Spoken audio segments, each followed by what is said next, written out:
नमस्कार. शब्दमाधुरी चॅनलमध्ये आपल्या सर्वांचे स्वागत आहे. आज आपण रावणाने महादेवाला मस्तके अर्पण केली ही कथा बघणार आहोत. ही कथा शिवमहिम्न स्तोत्रातील 11व्या श्लोकात आली आहे. कथेचे नाव रावणाची 10 मस्तके. प्रखर बुद्धिमत्ता असलेला रावण संस्कृतचा प्रकांड पंडित होता. पुलस्त्य ऋषींचा नातू व विश्रवा ऋषींचा पुत्र रावण हा लंकेचा राजा होता.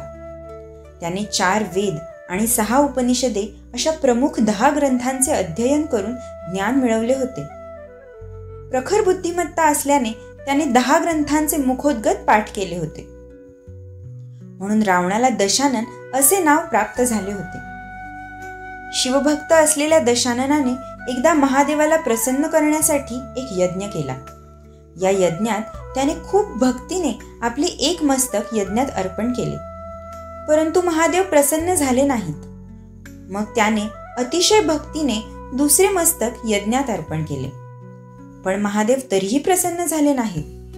मग त्याने एक एक करीत आपली 9 मस्तके यज्ञात अर्पण केली, परंतु अजूनही महादेव प्रसन्न झाले नव्हते.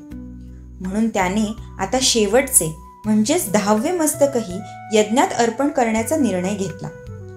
आता तो 10वे मस्तक यज्ञात अर्पण करणार तेवढ्यात ही उत्कट भक्ती बघून महादेव प्रसन्न झाले. महादेवाच्या कृपेने त्याला ऐश्वर्य आणि कोणाशीही वैर न पत्करता अगदी सहज त्रिभुवनाचे राज्य मिळाले अशी ही कथा आहे. या कथेत यज्ञामध्ये मस्तक अर्पण करणे म्हणजे काय ते आपण बघू. 10 मस्तके म्हणजे 4 वेद व 6 उपनिषदे अशा 10 ग्रंथांचे ज्ञान होय. यज्ञामध्ये त्याने 9 ग्रंथांचे पठन केले, परंतु तरीही महादेव प्रसन्न झाले नाहीत. जेव्हा त्याने शेवटच्या म्हणजेच 10व्या ग्रंथाचे पठन करण्यास सुरुवात केली तेव्हा महादेव प्रसन्न झाले. अशा प्रकारे रावणाने ज्ञानभक्तीने महादेवाला प्रसन्न करून घेतले. खरोखर मनुष्याने सातत्याने ज्ञान ग्रहण केले पाहिजे.